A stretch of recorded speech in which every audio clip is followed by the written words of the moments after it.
Bonsoir à tous, c'est un plaisir d'être avec vous pour votre journal de ce mercredi 14 mai. Tout de suite, voici les principales informations que nous allons développer. Le 29 juin n'est plus un jour férié. Cette date était au cœur d'un désaccord profond entre les indépendantistes et les autonomistes. On vous explique pourquoi au début de cette édition. La route aux abords du littoral de Papen'o est-elle suffisamment sécurisée? Non, d'après le maire de Hiti-Aotera. Hier, un septuagénaire est mort après une chute de plusieurs mètres. Une journée de dépistage des cancers de la peau, c'était aujourd'hui à la mairie de Punaauia. L'exposition au soleil étant très importante en Polynésie, il est essentiel de se protéger.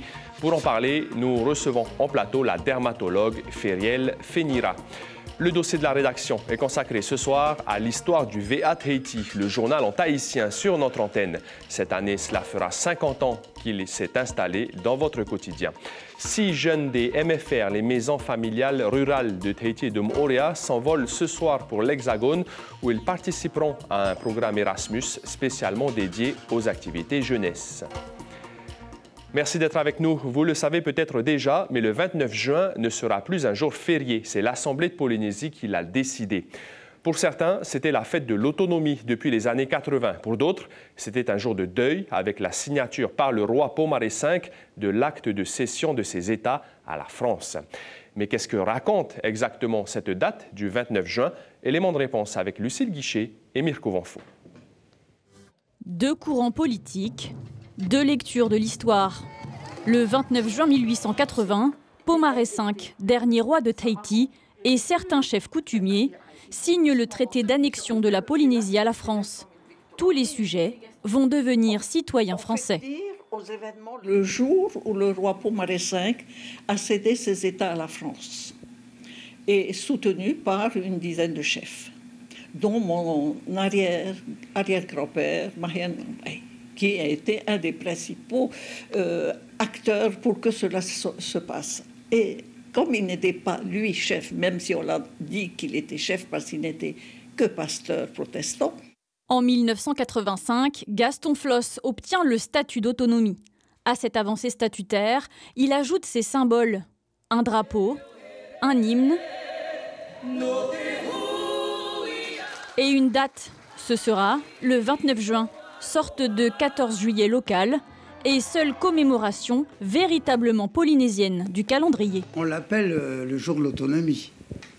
L'autonomie, c'est-à-dire donner des pouvoirs à la Polynésie qui ont été retirés à la France pour aller vers l'indépendance, même si le mot n'a jamais été dit par les autorités françaises.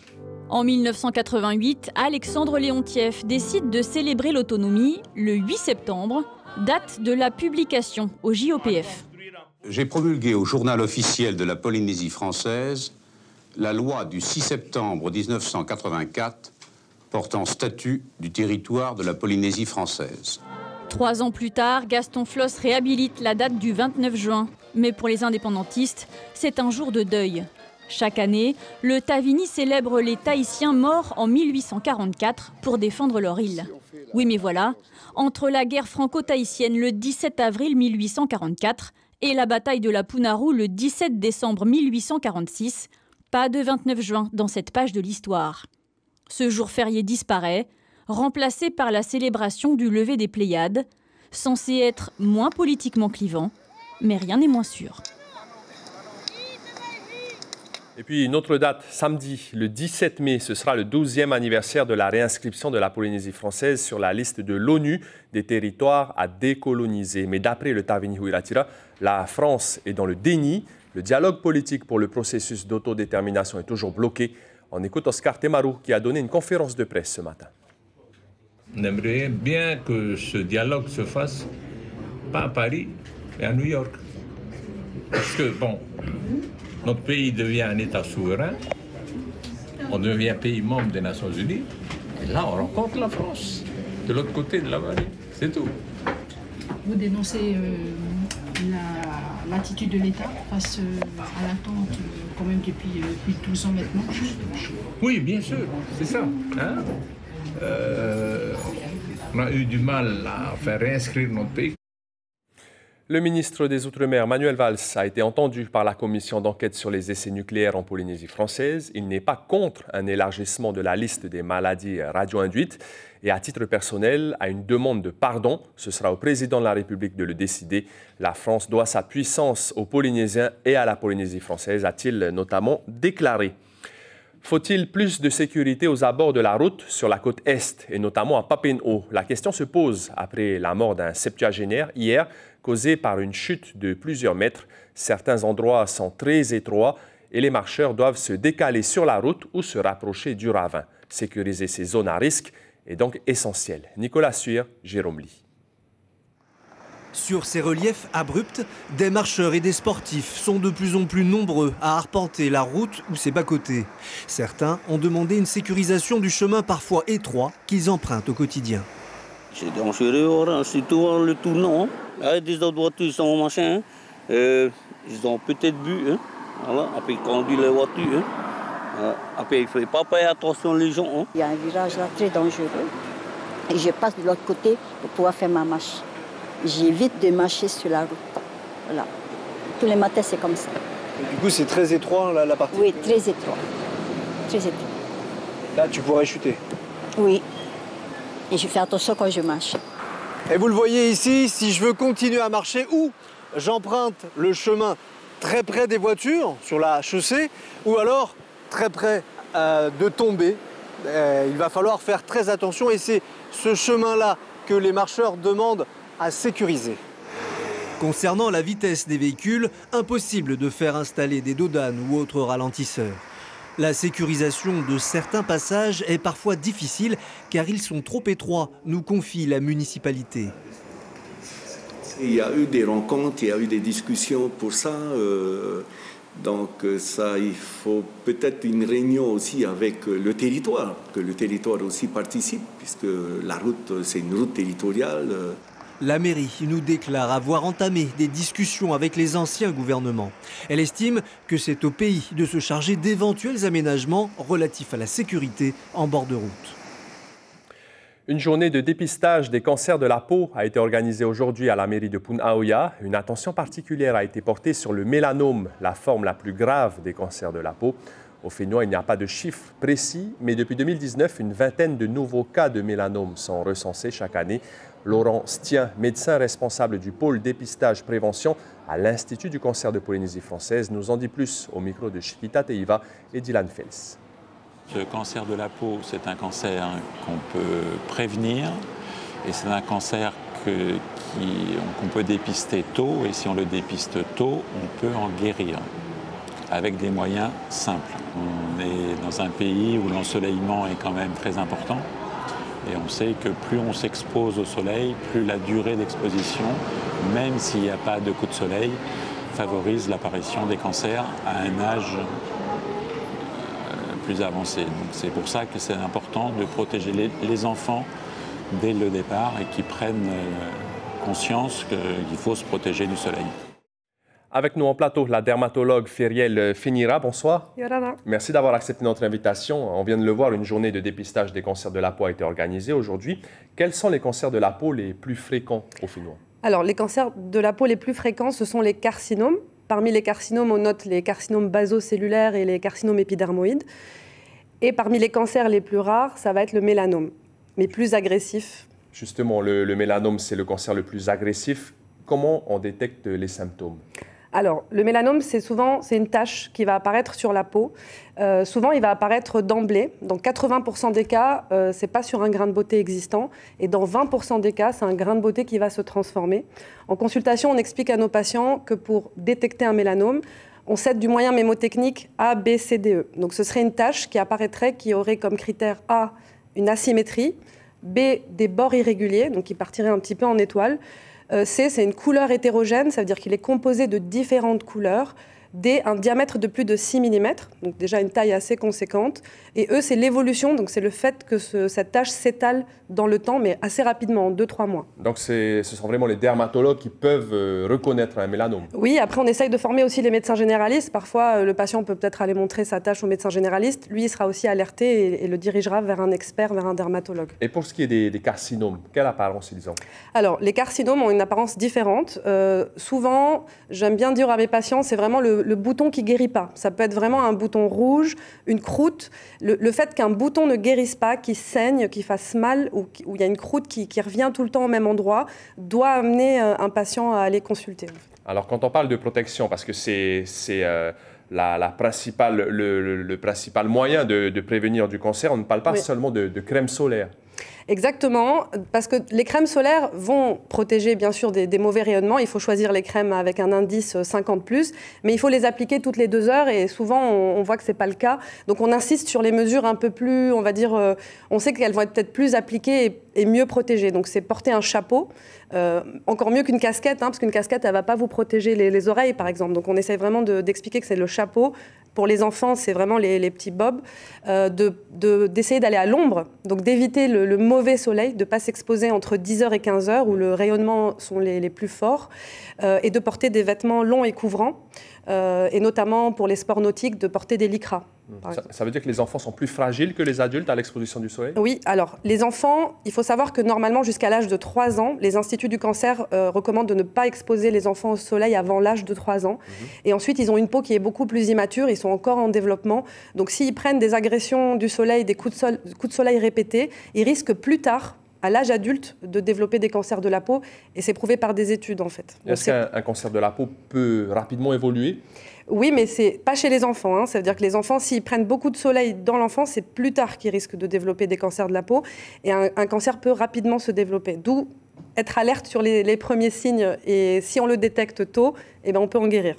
Merci beaucoup, Feriel Finira. Je rappelle que vous êtes dermatologue et qu'en Polynésie, il y a beaucoup de cas de carcinome, moins de mélanome, mais que le mélanome est la forme la plus grave des cancers de la peau. Merci beaucoup. Avec plaisir. Le V.A. Haiti, sur notre antenne télévisée, fête cette année ses 50 ans d'existence. Au fil des décennies, le journal en tahitien est devenu l'un des piliers de la préservation de la langue et un des moteurs de la réappropriation culturelle. Tomater Iteporoar nous retrace cette belle épopée dans le dossier de la rédaction.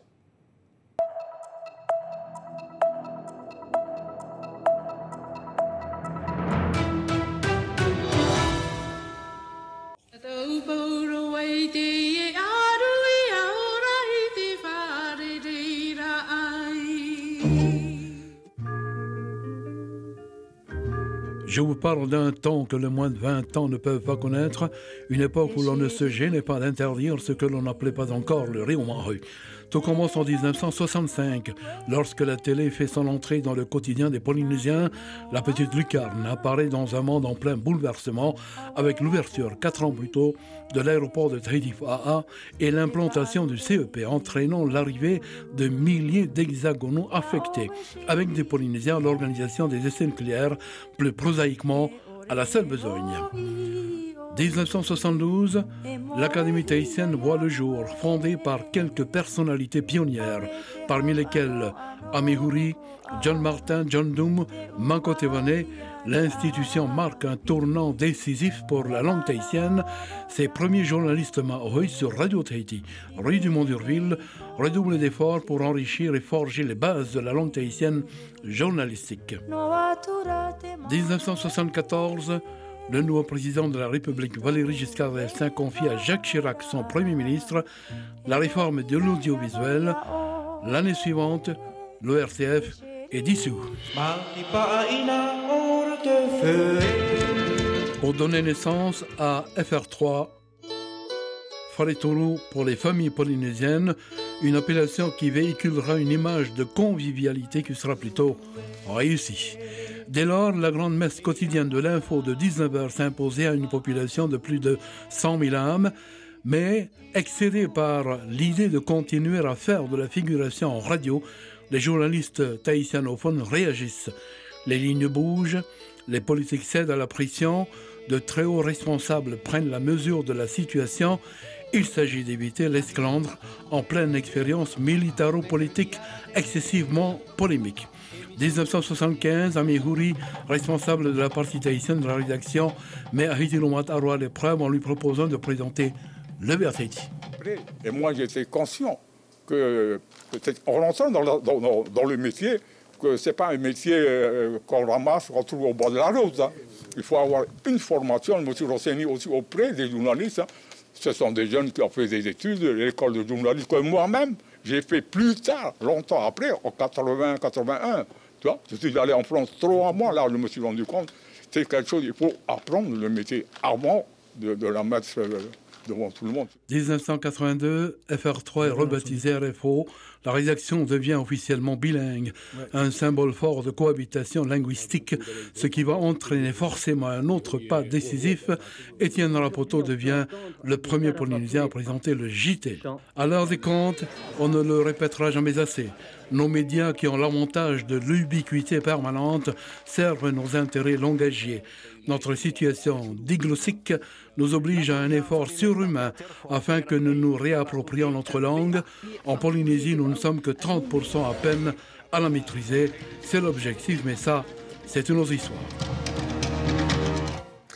6 jeunes des MFR, les maisons familiales rurales de Tahiti et de Moorea, s'envolent ce soir pour l'Hexagone, où ils participeront à un programme Erasmus spécialement dédié aux activités jeunesse. Cela fait 4 mois qu'ils se préparent. Les détails avec Chiquita Teiva et Dylan Fels. À quelques heures du départ, Makura est toujours en cours. Chargée de l'entretien des plantations de la MFR, elle ne cache pas son excitation. Pour elle, ce séjour en France dans le cadre d'Erasmus KA 154 est un grand voyage. Je stresse quand même beaucoup, je ne sais pas vraiment comment je dois le prendre, mais je pense que ça doit être une expérience très enrichissante. Du coup, je suis un peu contente aussi dans le lot. Hawatua aussi part pour la première fois en métropole, un déplacement qu'elle prépare depuis 4 mois avec ses accompagnateurs. Au programme, plusieurs rencontres avec des élus et des MFR métropolitaines. Nos ambassadeurs ne comptent pas arriver les mains vides. On a prévu des monnaies, des tricots, des éventails, des colliers. C'est les écoles qui ont participé au projet qu'ils nous ont envoyé. Et aussi parce que c'est typique de chez nous. Par exemple, Taha'a, c'est la vanille. Mais ils nous ont envoyé la vanille. Nous, on a fait du monnaie. Parce qu'à l'école, on nous apprend à faire du monnaie. L'objectif, c'est de leur donner du pouvoir d'agir et qu'ils puissent être acteurs et engagés dans des activités sur le territoire. Donc, on a laissé la place aux jeunes. Soutenus par leurs parents, les étudiants ont donc prévu des cooking classes pour surprendre les papilles de leurs homologues. Moi, je vais les apprendre à faire le poisson suite. Pendant le cooking class, on va plus préparer du poisson cru. Et mes autres camarades de classe qui m'accompagnent pour aller en France, ils vont plus faire tout ce qui est pot et... Ce déplacement est une opportunité pour ces adolescents de s'exprimer au-delà de leur Polynésie. Ça me fait extrêmement peur, c'est vraiment quelque chose que j'ai pas du tout le courage.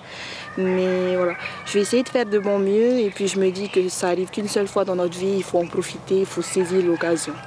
Un séjour de découverte entièrement financé par Erasmus, nos étudiants comptent bien en profiter. Une belle expérience en perspective. L'information principale de ce mercredi 14 mai, c'est le débat autour du 29 juin. Les représentants à l'Assemblée de Polynésie ont décidé de ne plus en faire un jour férié. La fête de l'autonomie n'est plus aux yeux de l'exécutif, car pour les indépendantistes, c'est avant tout un jour de deuil. Le 29 juin 1880, c'est la date de signature par le roi Paumaré V de l'acte de cession de ses États à la France. Pour éviter les clivages politiques désormais au Fénois, c'est la date du 20 novembre, début du Matar Inia, qui sera désormais un jour férié.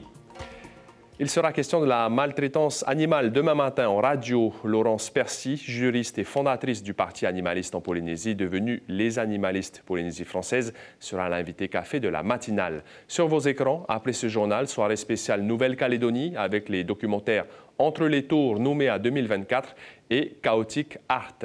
C'est la fin de ce journal. Merci de votre fidélité. Passez une très belle soirée. À demain et prenez bien soin de vous.